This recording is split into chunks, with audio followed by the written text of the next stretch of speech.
자, 이제 세 번째 시간을 시작하도록 하겠습니다. 원래 이 수업이 이제 4시간짜리 수업이었는데 제가 수업 진행을 좀 빨리 해서 3시간에 마칠 수 있도록 하겠습니다. 되도록이면 12시에 맞춰서 일찍 식사를 하실 수 있도록 하겠습니다. 어차피 지금 저기 돌아가고 있는 테이프가 1시간짜리라서 1시간 안에 맞춰야 됩니다. 테이프 갈아야 돼서. 예. 자, 14번째 지침은 링크는 목적을 예측할 수 있도록 제공한다라는 내용인데요. 구체적인 사례를 보면서 이해를 하시죠. 자, 이런 버튼이 있습니다. 보기, 더보기, 다운로드. 예. 굳이 버튼이 아니라 텍스트로도 이렇게 제공을 할 수가 있는데요. 링크를 이렇게 제공되면 잘못된 것입니다. 왜냐하면 탭키를 눌러서 이 링크에 도달을 했을 때 주변에 있는 맥락은 전혀 이해하지 못한 상태로 이 버튼의 텍스트를 음성으로 듣게 됩니다. 그렇게 되면 이 버튼이 실제로 무엇을 다운로드 하는지 무엇을 더 보는지 내용을 알 수가 없게 됩니다. 그래서 그 맥락 정보를 알 수 있게 링크 텍스트를 제공을 해야 된다는 얘기입니다. 그래서 이용약관 보기, 공지사항 더보기, 투자 정보 다운로드 이런 식으로 구체적으로 제공을 해야 된다는 얘기죠. 그런데 디자이너분들은 이런 식으로 제공하는 걸 원치 않으실 수도 있어요. 예를 들면 다운로드하는 게시판이 있다. 다운로드하는 콘텐츠의 내용은 왼쪽에 쫙 써 있는데 오른쪽에는 다운로드 버튼만 쭉 있어요. 이런 경우에 뭐뭐뭐뭐 다운로드, 뭐뭐뭐뭐 다운로드 이런 식으로 텍스트를 제공하게 되면 정보가 중복이 되기도 하고 그렇잖아요. 그래서 그런 경우에는 생략할 수 있어요. 생략할 수 있는데 그럴 땐 이렇게 해야 되겠죠. 왼쪽에 있는 그 다운로드 제목 텍스트와 다운로드 버튼 텍스트를 A 태그로 한꺼번에 그냥 묶어버리는 거예요. 예, 그런 방식으로 제공을 할 수도 있습니다. 또는 이런 식으로 할 수도 있죠. 예를 들어서 더보기 버튼을 이미지로 만들었다. 이미지로. 그러면 이미지에는 더보기라는 텍스트만 집어넣고요. 대체 텍스트 넣는 곳에다가 뭐뭐뭐뭐 더보기라고 공지사항 더보기라고 구체적으로 맥락 정보를 제공을 하는 것이죠. 이렇게 하면 괜찮습니다. 또는 만약에 이게 텍스트다. 근데 더보기만 화면에 노출시키고 싶다. 그러면 타이틀이라는 속성 안에다가 땡땡땡땡 더보기라고 참고 제목을 제공을 할 수도 있습니다. 하지만 이 타이틀이라는 속성은 제가 아까도 말씀드렸는데 시각장애인들 사용하는 화면 낭독기에서 기본적으로 읽지 않음으로 설정되어 있는 경우가 많아요. 그래서 자기들이 원하면 이 타이틀을 들을 수 있지만 듣지 못할 수도 있습니다. 그리고 이거는 히든 텍스트를 제공하는 경우인데요. 그 더보기 앞에다가 숨은 텍스트를 제공을 하고 공지사항 더보기를 제공을 하고 CSS로 이 단어를 키워드를 이제 화면에서 숨겨버리는 거예요. 그런 방식으로도 제공을 할 수가 있겠습니다. 그러면 시각이 있는 사람들은 이것만 보게 될 것이고 시각이 없는 사람들은 앞에서부터 다 순차적으로 읽게 되겠죠. 다음은 링크에 대한 값인데요. href 속성 값으로 유효한 URI 형식을 제공을 해야 됩니다. href는 하이퍼텍스트 레퍼런스의 약자인데요.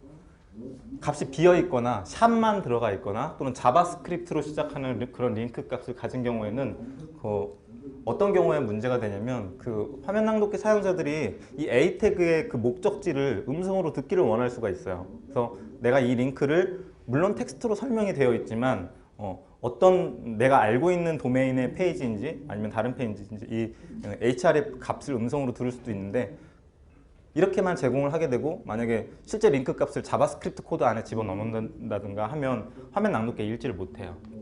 그리고 또 한 가지 문제는 그 콘텍스트 메뉴라고 하죠. 마우스 오른쪽 버튼을 눌러서 링크 위에다가 마우스 오른쪽 버튼을 눌러서 새 탭에서 링크 열기, 새 창에서 링크 열기 또는 링크 주소 복사하기 그런 기능을 사용할 수가 없게 됩니다. 이런 식으로 하게 되면. 그래서 유효한 URI 값을 href 속성 값 안에 넣으면 그런 것들을 다 사용할 수 있게 되죠. 이런 식으로 제공하면 틀린 거고요. 유효한 URI 값, 다른 페이지로 이동하거나 현재 페이지의 다른 영역으로 이동하거나 또는 이렇게 절대 경로를 다 쓰는 경우 이런 식으로 제공을 할 수가 있습니다. 해야 됩니다. 지금 보시는 케이스는 흔히 링크를 자바스크립트로 잘못 작성하는 케이스인데요. href 값 안에는 값을 비워두거나 샵만 넣어놓고 실제 이동해야 할 URL은 이렇게 자바스크립트 코드 안에 집어넣는 거예요. 클릭하면 이 페이지가 팝업으로 뜨기는 해요. 하지만 마우스 오른쪽 버튼을 누른다든가 눌러서 새 창으로 열기를 한다든가 링크 주소 복사하기 한다든가 그런 기능을 사용을 할 수가 없고 또 자바스크립트 코드에 오류가 발생했을 때는 이 기능을 쓸 수가 없게 됩니다. 예. 그래서 좋은 방법은 href 값 안에는 유한 URL을 넣어놓고 자바스크립트는 추가적으로 여기다가 보면 dis.href 했는데 이 값은 이 URL 값을 가져와라 그런 뜻입니다. 그래서 여기서 이런 식으로 팝업을 띄우게 되면 이 코드는 자바스크립트가 디세이블드 되거나 오류가 있을 때도 이 링크를 이용할 수가 있어요. 그리고 콘텍스트 메뉴도 사용을 할 수가 있고요. 그래서 이런 식으로 작성을 하시면 되겠습니다. 다음은 주 사용 언어를 명시한다. 이건 이제 휴먼 랭귀지인데요. 그 웹페이지 본문에 사용하는 언어가 어떤 언어인지 명시를 해달라는 얘기입니다. 우리가 흔히 알파벳 문자를 쓰잖아요. 근데 그게 이제 미국이나 영국에서만 알파벳을 쓰는 게 아니라 유럽에 있는 여러 나라에서 알파벳을 쓰거든요. 근데 알파벳을 쓰기는 하지만 언어 자체는 달라요. 언제 문제가 되냐면 화면 낭독기 사용자가 어떤 웹페이지를 읽을 때 그 화면 낭독기 안은 그 음성 엔진들이 내장이 돼 있어요. 그래서 뭐 미국어, 일본어, 영어, 뭐 한국어 이런 언어 음성 엔진들이 내장이 돼 있는데 만약에 LOVE라는 키워드가 있고 이걸 미국식 발음으로 읽어야 될지 아니면 유럽에 있는 다른 나라의 언어 발음으로 읽어야 될지 그런 것들을 선택할 수 있게 만들어 주는 게 바로 이 주사용 언어를 명시하는 방법입니다. 이거는 HTML 태그에다가 랭이라는 속성을 써주면 돼요. 그래서 랭은 KO 하면 화면 낭독기는 이 페이지 본문에 있는 것들이 한국어니까 한국어 음성 엔진으로 읽어야겠다. 그런 것들을 취할 수 있게 되는 것이죠. 그래서 이렇게 하면 잘못된 것이고요. 이렇게 할 수 있습니다. 랭 속성. 랭귀지의 약자예요. 그리고 이 랭이라는 속성은 이렇게 HTML 태그에만 쓸 수 있는 게 아니라 본문에서도 쓸 수가 있어요.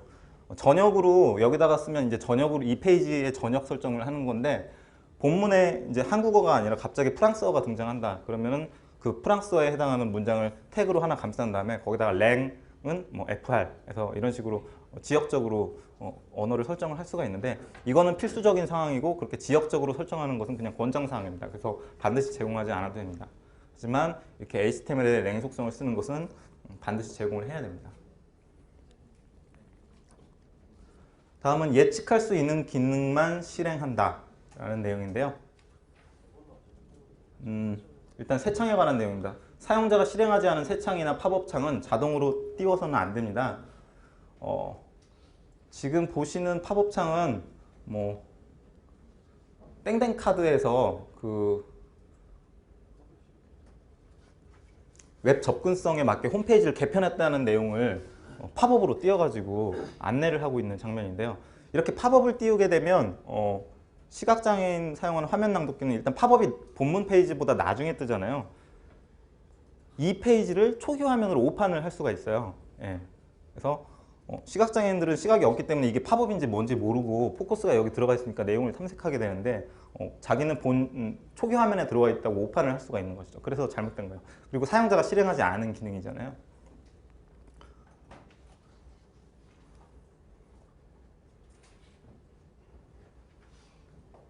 자, 이런 식으로 제공을 하면 괜찮아요. 팝업으로 공지해야 할 뭐 한시적으로 중요한 그런 내용들을 이렇게 본문 영역에다가 보통은 이걸 팝업 존이라고 부르더라고요. 그래서 팝업으로 노출할 내용을 이렇게 본문 영역의 일부를 할당을 해가지고 노출을 하면 괜찮습니다.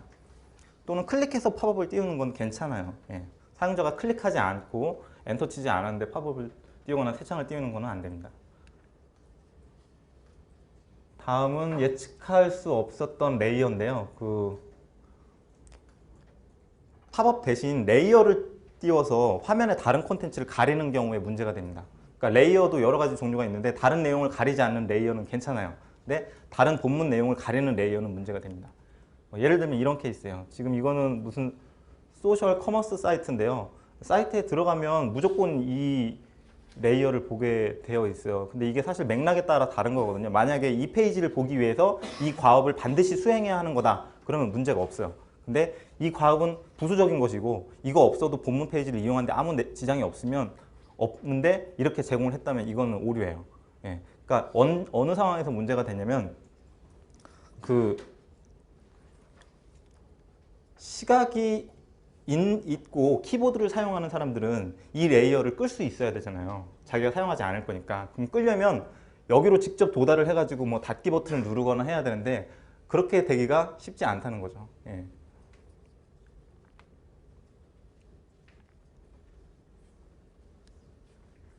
이런 경우도 마찬가지예요. 그 모달, 아까처럼 모달로 다 가린 것은 아니고 부분적으로 가리고 있지만 이것도 가렸기 때문에 문제가 되는 겁니다.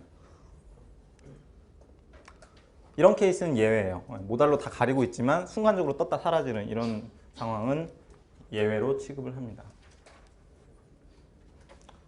다음은 초점인데요. 자동으로 초점을 옮기면 안 됩니다. 예를 들어서 흔히 우리가 이런 인터페이스를 제공을 하는데 주로 외국에서는 이런 일련의 번호들을 입력을 할 때 보통 인풋 하나에다가 다 입력하게 만들거든요. 근데 우리나라에서만 유난히 이 인풋을 이렇게 여러 개로 다 쪼개놔요. 근데 보통 카드 번호 같은 거 입력할 때 앞자리 4개 다 채우면 뒤로 자동으로 넘어가죠. 그죠? 그러면 사실 사용자 입장에서는 훨씬 편한 건데 이렇게 자동으로 초점을 옮기면 시각장애인이나 그런 장애인 입장에서는 예측하지 않은 기능이 수행이 된 거라서 금지가 되어 있습니다. 그러면 이걸 어떻게 처리하면 되느냐? 그냥 하나의 인풋으로 만들어 버리면 돼요. 예. 이렇게 해도 전혀 문제가 없잖아요. 예.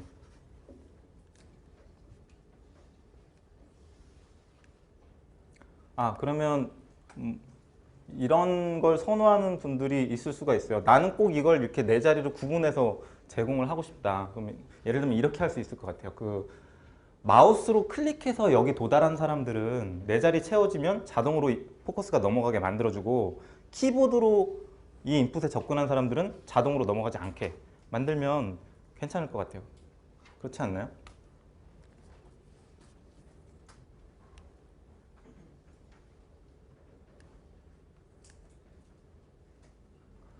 그리고 원래는 자동으로 초점을 옮기는 게 허용되지 않는데 기본적으로는 그런데 자동으로 초점을 옮기는 것을 허용하는 케이스가 몇 개가 있습니다. HTML5에는 오토포커스라고 하는 속성이 추가가 됐거든요. 오토포커스는 자동으로 초점을 거기다 넣어주는 그런 역할을 해요. 예전에는 이걸 이렇게 자동으로 초점을 넣는 것을 자바스크립트로 강제로 초점 옮겨와서 하곤 했는데 HTML5에는 저 속성 하나로 간단하게 스크립트 없이 해결이 되죠. 이렇게 페이지의 과업이 단순하고 명확한 경우에 이 페이지에 들어오면 검색을 할 수밖에 없고 누구나 검색할 목적으로 들어와요. 그러면 여기 포커스를 넣는 건 문제가 되지 않아요. 맥락에 맞잖아요. 그렇죠? 예측할 수 있는 거고. 또는 이렇게 로그인 페이지다. 이 페이지에 들어오면 누구나 로그인을 해야 된다. 그런 상황이면 자동으로 포커스를 옮기는 것이 문제가 되지 않습니다. 다음은 입력 서식에 대한 내용인데요. 예제를 보면서 이해를 하시죠. 이 두 가지 예제가 있는데 왼쪽에 보시는 예제는 이 인풋을 선택하는 것만으로도 페이지가 갱신돼 버려요. 예를 들어서 생활 레저를 선택을 했다. 그러면 자동으로 페이지가 이동을 해버리는 거죠. 사실 이건 링크가 할 일인 거죠. 그냥 링크 텍스트로 만들어만 놨어도 문제가 안 되는 경우인데 링크가 아니라 인풋, 폼 컨트롤 요소를 만들어 놓고 클릭했을 때 페이지 전환하게 만들면 오류라는 것이죠. 왜냐하면 폼 컨트롤 요소를 선택하는 것만으로 페이지가 갱신되리라는 것은 예측할 수 없는 행동입니다. 그래서 이런 경우에는 마지막에 적용 버튼, 서밋 버튼을 반드시 둬야 그리고 이걸 클릭해야 페이지가 전환되도록 하면 문제가 없습니다. 그리고 이 케이스는 보통 우편번호 입력을 하는데 여기에 클릭을 하면 자동으로 이런 팝업이 떠요. 그러니까 이렇게 팝업을 제공하는 이유는 사용자가 정확한 우편번호를 입력할지 믿지 못하겠으니 여기다가 주소 검색해가지고 유효한 우편번호 값을 넣어라. 그래서 이런 인터페이스를 제공을 하는 건데 폼 컨트롤 요소에 초점을 집어넣는 것만으로 팝업이 뜬다거나 페이지가 갱신이 된다거나 그런 거는 예측할 수 없었던 행동입니다. 따라서 이런 케이스는 이렇게 우편번호 찾기 링크를 둬서 클릭했을 때 이 팝업이 떠야 돼요. 그러면 문제가 없어요. 그리고 또는 이 직접 입력할 수 있게도 허용해주면 더 좋겠죠. 나는 우리 집 우편번호 정확하게 알고 있어요. 직접 입력할 수 있게 해주면 더 좋고 제가 볼 때 더 좋게 만들려면 이거를 인풋을 두 개로 나누지 말고 그냥 하나로 둬도 될 것 같아요. 그래서 대시 같은 것은 자동으로 입력이 되도록 만든다던가 그렇게 할 수도 있겠죠. 그리고 원래는 입력 서식에 이 값을 변경하는 것만으로 페이지가 갱신이 되거나 내용이 변경이 되면 안 되는데 맥락에 맞게 내용이 변경되는 건 괜찮아요. 예를 들어서 지금 이거는 뭐 비밀번호나 뭐 아이디 찾기 그런 지금 화면인데요. 이메일로 찾기를 누르면 아래쪽에 이메일 인풋이 표시가 되고요. 휴대폰 번호로 찾기를 선택을 하면 이 인풋을 선택을 하면 아래쪽에 내용이 페이지 갱신 없이 이 부분만 갱신이 돼요. 그럼 이런 경우는 괜찮다는 거예요. 맥락에 맞게 그 아래쪽에 이어지는 내용이 갱신되는 것은 부분적으로 갱신되는 것은 괜찮다. 하지만 페이지가 바뀌어서 이렇게 바뀐다면 문제가 됩니다. 예. 다음은 논리적인 순서와 구조를 유지를 한다. 이거는 한마디로 얘기를 하면 HTML 마크업을 작성할 때 논리적인 순서에 맞게 작성하라는 얘기고, 근데 그 마크업을 논리적으로 작성을 하게 되면 키보드 초점 순서도 자동으로 따라가게 돼 있어요. 그래서 요거 하나만 준수를 해도 여러 가지 문제가 해결이 되죠. 일단은 선형화에 관한 얘기인데 CSS를 제거한 상태에서 위아래 좌우 배치 순서에 의미가 있어야 한다라는 내용입니다. 지금 보시면 이런 웹사이트가 하나 있는데 CSS를 한번 다 벗겨 보겠습니다. 그러면 이런 페이지가 나와요. 예. 실제로 마크업이 이런 순서로 되어 있다는 얘기고요. 이 순서를 잘 보시면 그 화면에서 보는 순서랑 거의 일치하는 맥락으로 선형화가 된 것을 확인을 할 수가 있습니다. 잘 된 거죠. 근데 뭐 뜬금없이 푸터가 여기서 등장한다. 원래 아래쪽에 있던 푸터가 CSS를 벗겨보니까 뭐 여기에 등장한다. 그러면 그건 오류고요. 그리고 주종 관계. HTML 마크업으로는 이제 하이어러키, 계층 구조를 또 표현을 할 수가 있어요. 이런 인터페이스 흔한 거죠. 큰 메뉴 마우스 오버하거나 초점을 넣으면 서브 메뉴가 펼쳐지는 이런 인터페이스 많은데 마크업으로 이걸 선형화를 해봤을 때 왼쪽과 같이 나오면 잘못된 겁니다. 큰 메뉴는 큰 메뉴끼리 그룹핑을 하고 서브 메뉴는 서브 메뉴끼리 따로 그룹핑을 했어요. 이렇게 되면 키보드 초점은 당연히 큰 메뉴를 다 먼저 탐색을 하고 그 다음에 서브 메뉴를 순차적으로 탐색을 하게 되는데 이 서브 메뉴를 탐색을 할 때 이 서브 메뉴는 상위 메뉴가 뭔지 알 수가 없게 되는 거잖아요. 그래서 이렇게 마크업이 되어야 합니다. 이게 이제 ULLI라는 태그를 이용해서 작성을 하는 건데 큰 메뉴와 작은 메뉴 이제 상하 관계, 주종 관계가 논리적으로 드러나게끔 되어 있는 것이고 키보드 접근 순서도 이 순서를 그대로 따라가기 때문에 문제가 없는 것이죠. 이것도 뭐 유사한 케이스예요. 탭 인터페이스인데 탭이 있고 그 다음에 하단 내용을 탐색하게끔 되어 있죠. 이것도 왼쪽과 같이 처리하면 잘못된 것이고 오른쪽과 같이 큰 메뉴, 작은 메뉴, 주종 관계를 알 수 있게 마크업을 해야 됩니다. 그리고 뭐 이거는 이따 오후 시간에 실습 같은 거 할 때 뭐 한번 보실 기회가 아마도 있을 거예요. 브라우저 개발자 도구를 이용하면 CSS를 벗길 수가 있습니다. 그리고 다음은 표를 이해하기 쉽게 구성한다. 아까 이런 질문이 있었어요. 그래프를 색상 정보에 의존한 그래프를 제공할 때 표를 제공하는 게 좋다고 얘기를 했는데 그 표를 시각장애인이 이해하기 쉬운가 그런 질문을 해주셨는데요. 표를 이해하기 쉽게 구성하면 이해할 수가 있습니다. 네. 옆에 방에 마이크가 굉장히 음성이 크게 들리네요. 저도 좀 크게 할까요? 일단 표의 제목을 제공을 할 수가 있는데요. 표의 제목 제공하는 방법은 두 가지예요. HTML5가 나오기 전까지는 캡션이라는 태그를 쓰면 표의 제목을 제공할 수가 있었어요. HTML5부터는 캡션으로 제목을 제공해도 되고 또는 피그 캡션이라는 요소를 사용해서 표의 제목을 제공을 할 수가 있습니다. 지금 보시는 화면은 이 표를 이제 마크업을 이렇게 했다는 건데 지금 보면 표에 제목이 없어요. 제목이 없으면 이 표를 이해하려면 다 탐색을 해봐야 돼요. 표의 내용을. 그래서 잘못된 거고요. 캡션이라는 태그는 이렇게 테이블 태그 바로 아래 쓸 수 있어요. 테이블 태그와 첫 번째 tr 사이에 캡션이라는 태그를 이용해서 표의 제목을 표시할 수 있게 되어 있습니다. 그리고 이렇게 작성한 캡션이라는 제목은 화면에 표시가 됩니다. 가운데로 정렬이 되고 마치 제목이 아닌 것처럼 저렇게 가는 글씨로 표시가 되는데 저건 CSS로 우리가 굵게 만들고 왼쪽에 아이콘도 넣고 왼쪽 정렬하고 그런 건 다 CSS로 할 수가 있어요. 다음은 피겨와 피그 캡션, HTML5의 요소로 이제 표의 제목을 마크업한 건데요. 이런 경우에는 캡션을 생략해도 돼요. 캡션을 생략하고 figure 그리고 figure라는 태그로 다 감쌉니다. 그리고 여기다가 테이블 바깥에다가 fig caption이라고 작성을 하면 이것으로 표의 제목을 표시를 할 수가 있습니다. 마찬가지로 저렇게 화면에 표시가 됩니다.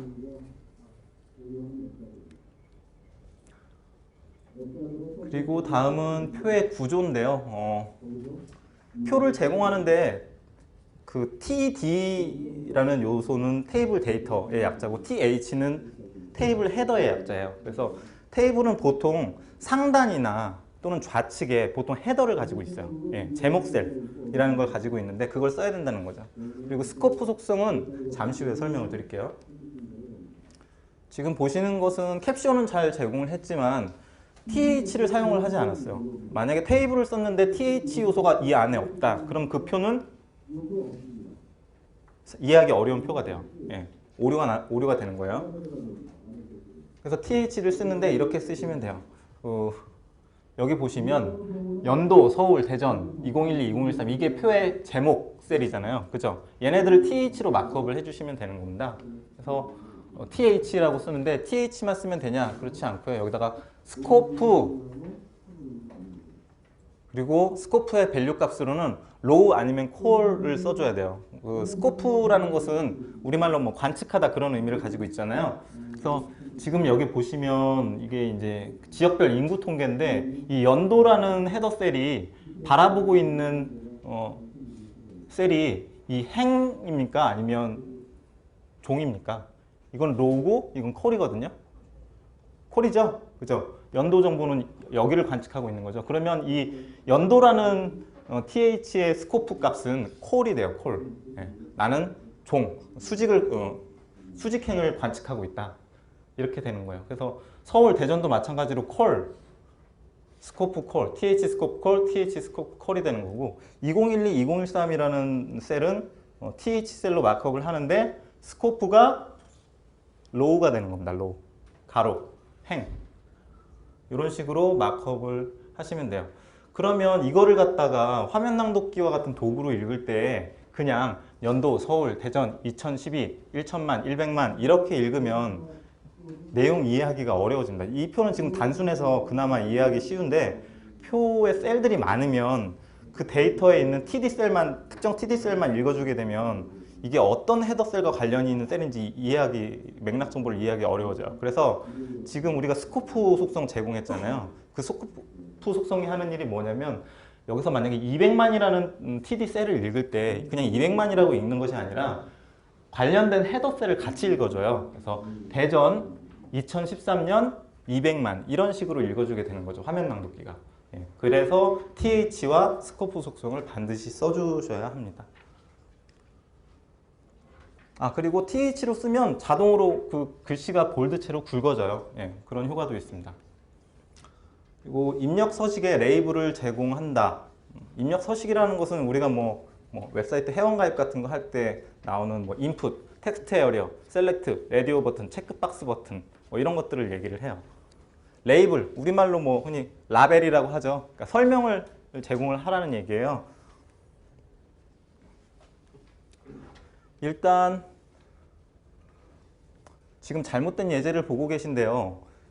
인풋, value는 id, 인풋, 플레이스홀더는 비밀번호. 실제로 이렇게 마크업을 하게 되면 이렇게 화면에 표시가 됩니다. 근데 이거의 문제는 뭐냐면요. 보통은 우리가 여기다가 포커스를 집어넣게 되면 자바스크립트를 이용해서 이 id라는 텍스트 문자열을 싹 날려버리죠. 비워버리죠. 스크립트로. 그죠? 그렇게 되면 화면 낭독기는 전달할 정보가 사라지는 거예요.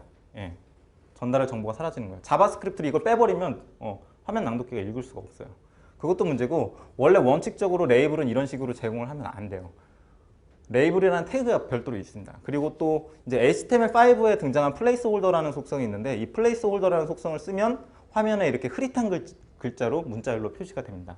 이것도 레이블 용도로 쓰는 케이스가 많은데 이 플레이스홀더의 원래 목적은 이 인풋을 설명하는 용도가 아니라 그 샘플 데이터, 그러니까 더미 데이터라고 흔히 부르죠. 예를 들어서 이게 만약에 이메일을 입력하는 인풋이다. 그러면 플레이스홀더에다가 abc@abc.com 이런 식으로 예제 텍스트를 참고 텍스트를 제공을 할 수가 있는 것이고 이 인풋 자체를 설명하는 용도를 가지고 있지는 않아요. 플레이스홀더가. 그래서 이게 둘 다 잘못된 것입니다. 그래서 원래 정식으로 제대로 레이블을 제공을 하려면 보통은 이렇게 작성을 해요. 이 인풋하고 이게 지금 레이블 텍스트거든요. 만약에 레이블 텍스트가 없으면 화면 낭독기 사용자들은 인풋에 포커스를 넣었을 때 아무것도 음성으로 전달받지 못해요. 그냥 인풋이라고만 읽어줘요. 하지만 이 레이블과 이 인풋이 서로 1대1로 매칭되어 있습니다 라는 정보를 우리가 제공하게 되면 화면 낭독기는 이 인풋에 포커스를 넣었을 때 ID라고 읽어주게 됩니다. 예. 그리고 이게 만약에 체크박스잖아요. 체크박스라고 가정을 하면 인풋 타입 체크박스라고 가정을 하면 레이블로 1대1로 짝지어졌을 때 레이블 텍스트를 클릭하는 것만으로 체크박스가 체크가 되거나 해제가 되거나 그런 효과도 있어요. 예. 여기를 어떻게 작성해야 되냐? 인풋 id는 UID는 제가 그냥 사용자 정의한 거예요. ID 값을 여기다 집어넣고 레이블에다가는 포 속성을 씁니다. 포는 UID. 그래서 이 레이블은 무엇을 위한 거냐? 포 속성을 이용해서 얘랑 ID를 동일하게 매치시켜 주는 거죠. 값을. ID 값과 이 포 값을 같은 것으로 사용을 하게 되면 화면 낭독기는 이 인풋에 들어갔을 때 이 레이블 텍스트를 읽어주고 또는 클릭했을 때 이 인풋으로 초점을 넣거나 또는 선택하는 그런 역할을 하기도 합니다. 얘도 마찬가지로 비밀번호니까 input id는 pwd, 레이블 포는 pwd 이런 식으로 해가지고 1대1로 매칭을 할 수가 있죠. 네, 레이블의 포 속성을 사용을 해서 이렇게 연결을 할 수가 있습니다. 그리고 암묵적 연결과 명시적 연결이라는 것이 있는데 조금 전에 제가 설명해드린 그런 방법이 명시적인 연결이에요. 직접 1대1로 매칭시켜주는 명시적인 연결이고 암묵적인 연결이라는 것은 예를 들면 이런 게 암묵적인 연결에 해당이 돼요. 지금 보면 이 두 번째 예제는 레이블이라는 태그가 레이블 텍스트와 인풋을 한꺼번에 다 감싸고 있어요. 문법적으로는 이런 문법이 허용이 돼요. 예, 문법적으로는 HTML 문법으로서는 유효하지만 실제로 접근성 지침 같은 데 보면 이런 식으로 암묵적으로 레이블을 제공하면 현존하는 보조공학 기기들이 이 레이블 텍스트를 제대로 음성으로 읽어줄 수가 없다. 그래서 권장하지 않는다라고 얘기를 합니다. 그래서 이런 방법은 유효하지만 쓰지 않는 것이 좋고요. 그리고 이런 방법은 지금 레이블 텍스트만 따로 감쌌는데 인풋하고 1대1로 매칭을 안 시켜준 거예요. 예. 이렇게 되면 이 웹 탐색할 때 순차적으로 탐색해야지만 이 인풋이 뭔지 알 수 있고 독립적으로 탭키를 눌러서 인풋에 직접 접근하는 경우에는 이 레이블 텍스트를 음성으로 전달받지 못하게 됩니다. 그럼 이제 여러분은 한 가지 궁금하신 게 그럼 이렇게 레이블로 제공을 하게 되면 아까처럼 이 인풋 안에다가 레이블 텍스트를 넣는 방식으로 우리는 디자인을 하고 싶은데 그걸 못하게 되는 거 아닌가 할 수가 있어요. 이런 식으로 만약에 이제 유효하게 이런 식으로 마크업은 한 다음에요. 실제로 화면에 표시할 때는 이렇게 할 수가 있어요. 그러니까 레이블 텍스트를 작성을 하고 그 CSS의 포지셔닝 기법을 이용해 가지고 이 인풋 위로 레이블을 올려놓는 거죠. 또는 인풋 뒤로 레이블을 겹쳐 놓는 거죠. 그렇게 되면 마치 그 레이블 텍스트가 이 인풋 안에 들어가 있는 것 같은 효과를 낼 수가 있습니다. 클릭하면 사라지게 할 수 있잖아요. 스크립트로. 그런 정도는 그렇게 구현할 수가 있습니다. 그러니까 디자인에 특별히 제약을 하거나 그런 마크업 구조는 아닙니다.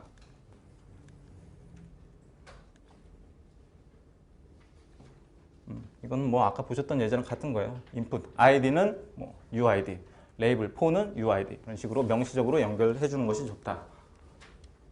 다음은 입력 오류를 정정할 수 있도록 구현한다. 입력 오류. 입력한 내용에 오류가 있고 그것을 감지할 수 있었음에도 불구하고 감지하지 않고 그냥 서버에 넣어버린다든가 정정할 수 없게 만들면 오류라는 거죠. 이건 사실 비장애인들도 충분히 유익할 수 있는 내용이에요. 교정할 수 있어야 한다라는 내용인데 일단 한번 보시죠. 요즘 정부에서 샵메일을 만든다 어쩐다 그러는데 샵메일을 만들면 이런 모습일까요? 실제로 존재하지 않는 이메일 주소잖아요. 그러니까 유효하지 않은 데이터를 지금 사용자가 입력을 한 거잖아요. 근데 자바스크립트 알럿으로 이메일 주소가 올바르지 않습니다. 다시 입력해 주세요 하고 고칠 수 있는 기회를 제공을 했어요. 그럼 문제가 없어요. 보통 이렇게들 하세요. 보통. 그리고 HTML5에서는 지금 이 보이시는 이 입력란을 작성하세요라는 이 풍선도움말은 그 웹 개발자가 제공을 하는 게 아니라 그 브라우저가 지금 자체적으로 제공을 하고 있는 것이거든요. 어떻게 했냐면 이 인풋의 타입을 이메일로 지정을 할 수가 있어요. HTML5에는 이제 타입이 텍스트뿐만 아니라 인풋 타입 이메일, 뭐 인풋 타입 URL, 인풋 타입 텔, 뭐 여러 가지 타입이 있는데 인풋 타입을 이메일로 지정을 해놓고 그리고 여기다가 required, 그러니까 반드시 요구되는 항목이다라는 그런 속성을 HTML 마크업에 집어넣으면 이 칸을 유효하게 작성하지 않고 서밋 버튼을 눌렀을 때 이런 이런 풍선 도움말이 자동으로 떠요. 예. 물론 i67, 789 그런 데서는 지원이 되지 않겠지만 HTML5를 잘 지원하는 브라우저에서는 지원이 되니까 가급적이면 쓰면 좋겠죠.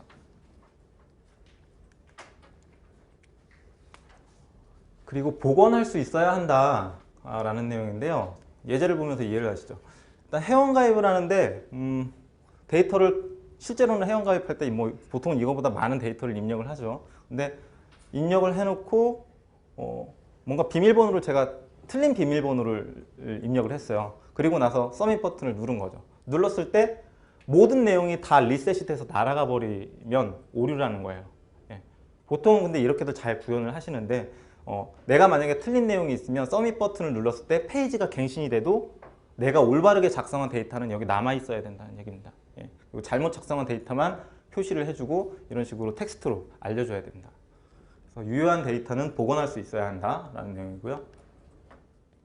그리고 입력 서식을 잘못 작성한 경우에는 오류 내용을 텍스트로 알린다. 반드시 텍스트로. 예를 들어서 이메일과 비밀번호를 입력해야만 하는 그런 인풋이 있는데 이메일이 틀린 거예요. 틀렸는데 텍스트가 아닌 그래픽, 시각적인 것에 의존해서 오류를 알렸어요. 그리고 이 인풋에다가 점선 표시를 했어요. 그러면 시각이 있는 사람들은 오류라는 걸 누구나 쉽게 알 수 있지만 시각이 없는 상태에서는 내가 어디를 틀렸는지 알 수가 없게 되는 것이죠. 지금 단순한 인풋이지만 인풋이 만약에 굉장히 많다면 내가 뭘 틀렸는지 이해하기 굉장히 힘들어지는 거죠. 그래서 이런 식으로 사실 자바스크립트 알럿으로 알려주는 게 시각장애인들이나 보조공학기기 사용하시는 분들한테는 가장 유익해요. 자바스크립트 알럿은 뜨자마자 바로 음성으로 알려주거든요. 그래서 뭐가 틀렸는지 정확하게 알 수 있게 되죠. 그래서 이런 걸 제공하지 말라는 게 아니라 제공을 하되 텍스트로 오류 내용을 정확하게 알려줘야 된다.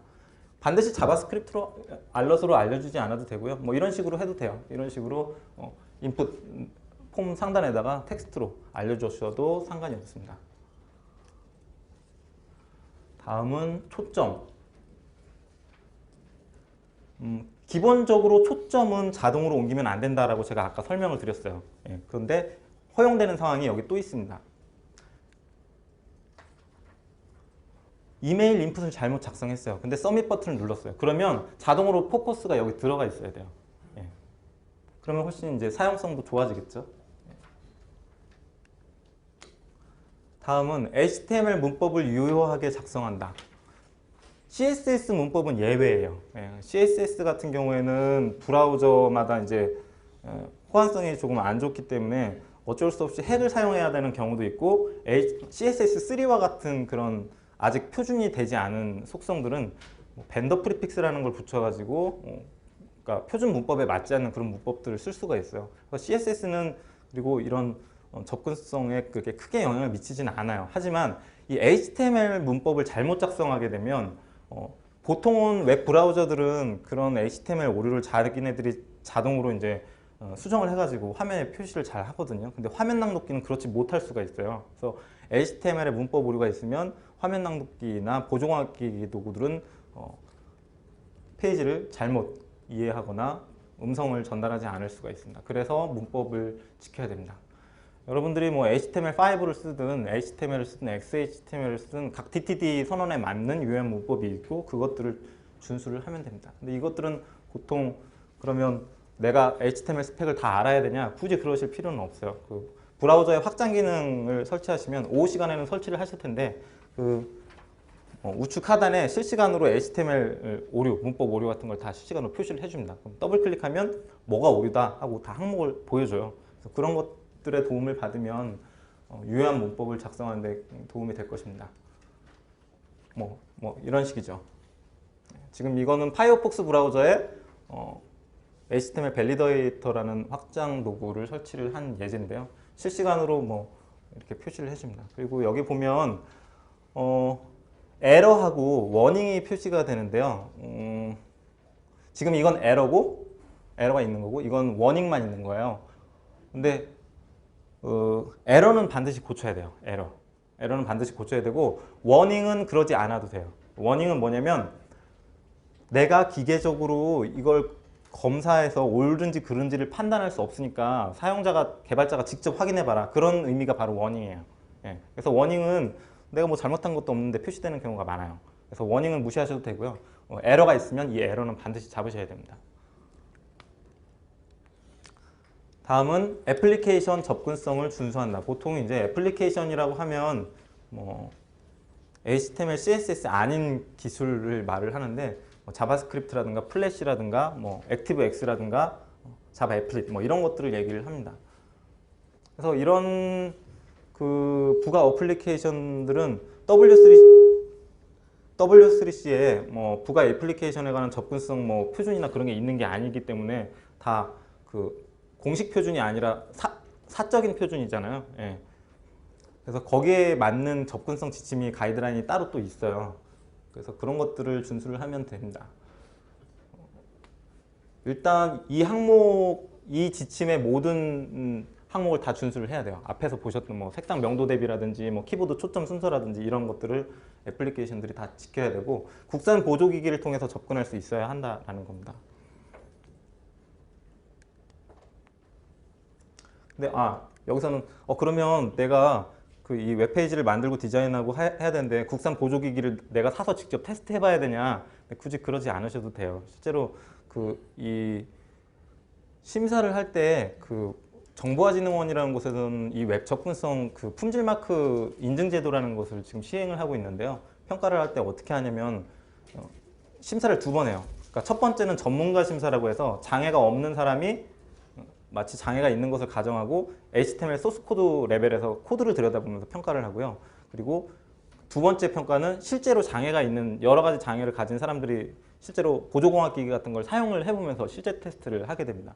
근데 전문가들은 전문가 평가라는 걸 할 때는 이 보조기기를 쓰지 않고 평가를 해요. 그러니까 평가 가능한 것만 평가를 하는 거예요. 예를 들어서 키보드로 액티브엑스 설치하는데 키보드로 다 접근해서 내가 직접 설치할 수 있는지 키보드만 써서 테스트를 해보는 거죠. 그럼 마치 장애가 없지만 장애가 있는 상태를 가정을 하고 평가를 할 수가 있게 되는 거죠. 그러니까 평가할 수 있는 부분만 하시면 되고 국산 보조기기를 꼭 사야 되냐?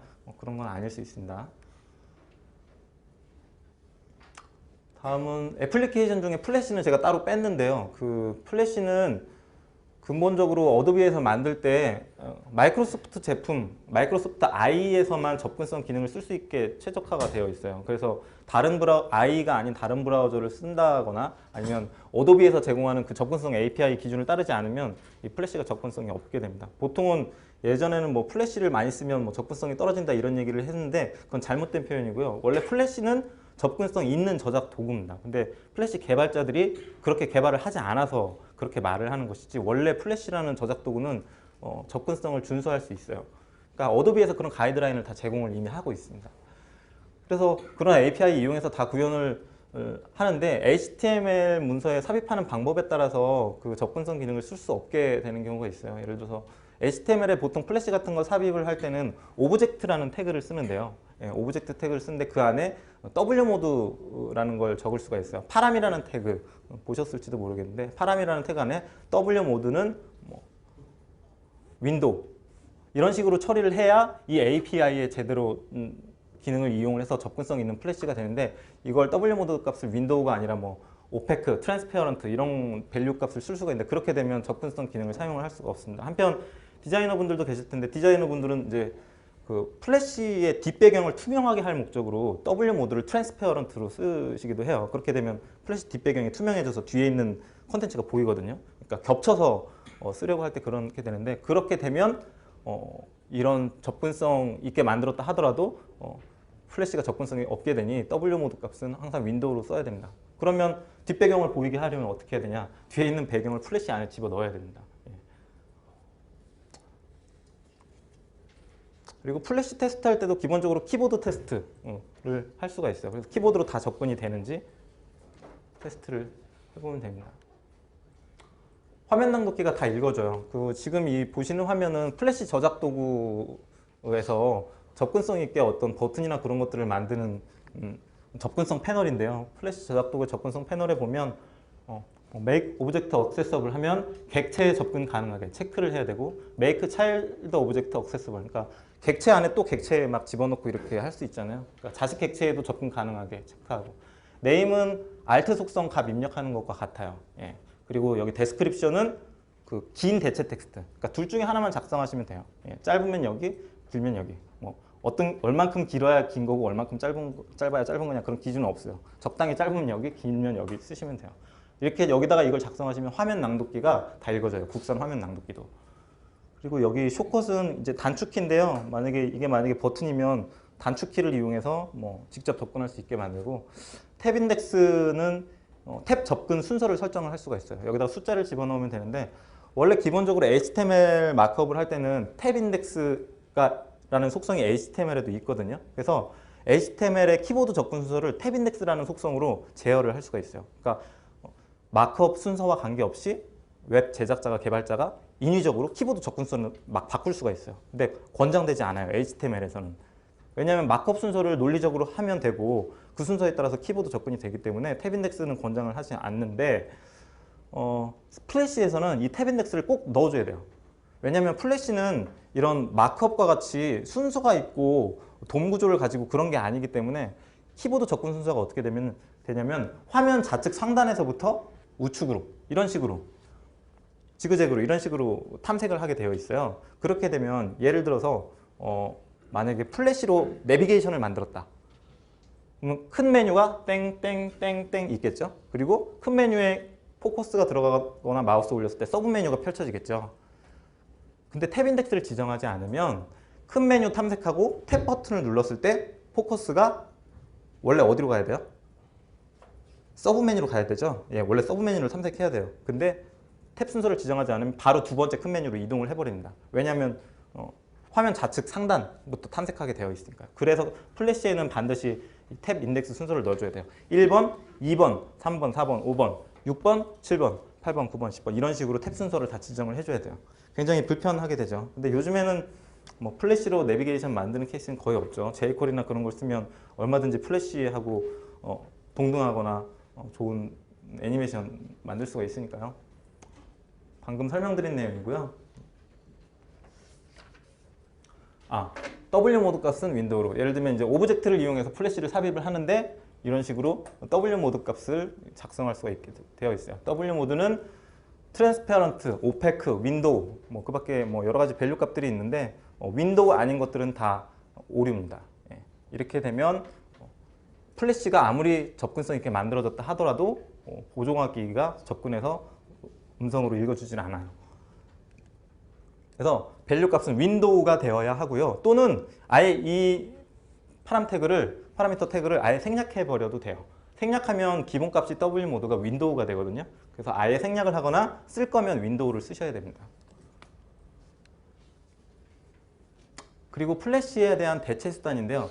대체 수단은 반드시 제공하지 않아도 됩니다. 예를 들어서 플래시나 이런 부가 어플리케이션이 자체적인 접근성이 있어요. 키보드 접근도 잘 되고 순서도 잘 맞고 그러면 대체 수단을 제공할 필요가 없는데, 이 자체적인 그 애플리케이션이 자체적으로 접근성이 없을 때는 대체 수단을 제공을 해야 됩니다. 보통 이런 부가 애플리케이션들이 새로운 기술이다 보니까 보통은 제품 출시할 때 신제품이 출시가 되면 접근성 기능은 보통 나중에 추가가 되고 보통은 접근성 없는 수준으로 제품이 출시가 되죠. 그래서 이제 그런 경우가 있는데, 그런 경우가 있다고 해서 그거는 접근성 기능을 지원하지 않으니까 그거는 쓰시면 안 돼요 라고 할 수가 없는 거거든요. 신기술은 얼마든지 쓰셔도 돼요.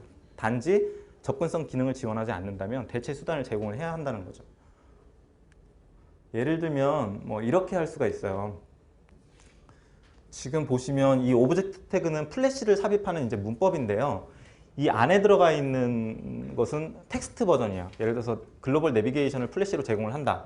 근데 플래시 내비게이션이 접근성이 없어요. 그리고 개발자가 그 접근성 있게 만드는 법을 몰라요. 그러면 이 안에다가 텍스트 버전으로 된 내비게이션을 하나 더 집어넣는 거예요. 그러면 기본적으로 브라우저는 어떻게 동작을 하냐면 이 오브젝트 안에 있는 태그들은 화면에 표시를 안 해요. 표시를 안 하고 오브젝트를 실행을 시켜요. 근데 플래시 플레이어가 있는 경우에만 실행을 해요. 그래서 플래시 플레이어가 있으면 이 플래시를 화면에 표시를 하고요. 플래시 플레이어가 없으면 플래시 로딩에 실패하고 이 안에 있는 대체 콘텐츠를 화면에 표시하게 돼요. 예, 이렇게 해서 대체 수단을 제공을 할 수가 있는데요.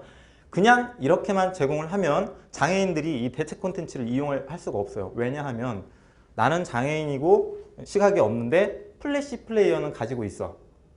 근데 플래시가 접근성이 없게 만들어졌어요. 그러면 플래시 플레이어가 있기 때문에 플래시가 화면에 노출이 되고 이 대체 콘텐츠는 접근할 수 없게 되는 상황인 거죠. 그렇게 되면 장애인들은 이걸 이용할 수가 없잖아요. 그래서 밖에다가 제가 버튼을 하나 따로 빼놨어요. 플래시 버전으로 보기, 텍스트 버전으로 보기, 토그라는 버튼을 빼놨어요. 이 버튼을 누르게 되면 자바스크립트로 이런 동작을 하는 거죠. 자바스크립트로 얘를 누르면 오브젝트에 있는 플래시 로딩을 강제로 실패를 시킵니다. 예, 플래시 src 경로를 바꿔버린다든가 플래시 태그를 로딩을 실패시켜요. 그러면 자동으로 이 안에 있는 콘텐츠가 화면에 노출이 되겠죠. 그죠? 예. 또는 이 버튼을 눌렀을 때 여기 안에 들어가 있는 대체 콘텐츠를 스크립트로 빼가지고 밖으로 빼서 밖에다가 노출이 되도록 할 수 있겠죠. 그리고 플래시는 닫고 해서 플래시 버전과 텍스트 버전을 서로 이제 토글시킬 수 있는 버튼을 제공을 해서 하게 되면 장애인들은 플래시가 이제 접근성이 없을 때 텍스트 버전 이용할 수 있게 되고 또 장애가 없는 상황에서는 예를 들면 뭐 iOS 같은 경우에 플래시 지원 안 하잖아요. iOS 같은 경우에는 플래시 지원 안 하면 이 안에 있는 대체 콘텐츠를 화면에 표시하게 돼요. 예. 해서 벌써 마쳤네요. 이렇게 해서 22가지 SK 플래닛의 웹 접근성 지침에 대해서 전부 설명을 드렸고요. 이론 수업만 들으시다 보니까 뭐 내용이 좀 덜 이해가 되고 하신 부분들은 오후에 실습 수업이 또 있으니까 그때 아마 또 저와는 또 다른 시각에서 이 지침을 한 번 더 리뷰하는 기회가 아마 될 거예요. 실습하시면서 어떻게 평가하는지 그런 내용을 배우시면 될 것 같습니다. 해서 이 수업은 디자이너 분들이나 뭐 기획하시는 분들한테 필수적으로 권장이 되는 거고 오후에 있는 수업은 웹 접근성을 실제로 평가하거나 개발하시는 분들에게 권장이 되는 수업입니다. 근데 디자이너 분들이나 기획자 분들도 들으셔도 상관은 없어요. 그래서 오전 시간 동안 굉장히 고생 많으셨습니다. 이것으로 마치겠습니다.